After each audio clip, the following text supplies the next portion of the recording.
Hello, আসসালামু আলাইকুম। কেমন আছেন সবাই? আশা করি সবাই অনেক ভালো আছেন।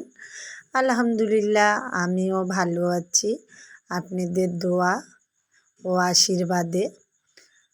আজকে অনেক রাত হয়ে গেছে, যেহেতু কালকে মেয়ে স্কুলে যাবে, স্কুল খুলেছে, সেজন্য রাতেই আমি তরকারিটা রান্না করে রাখছি, যাতে সকালে গরম ভাত রান্না করে তরকারিটা গরম করে মেয়েকে দিতে পারি। সময় স্বল্পতা হবে, সেজন্য মুরগির মাংস রান্না করছি আলু দিয়ে। কেমন হয়েছে আমার মুরগির মাংসর কালারটা, রঙটা, রান্নাটা সবাই কমেন্ট করে জানাবেন।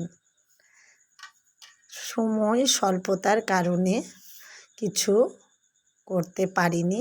সবার শেষে আমি জিরা গুঁড়া দিয়ে মুরগির মাংসটা আরেকটু ভালো করে নেড়ে চেড়ে চুলার লো হিটে দিয়ে নামিয়ে নিব।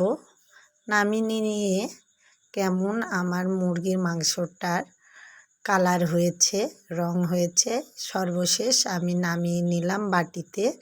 এই দেখেন আমার মুরগির মাংসের ফাইনাল লুক। সবাই কমেন্ট করে জানাবেন কেমন হয়েছে। আজকের মতো এখানেই, আল্লাহ হাফেজ সবাইকে।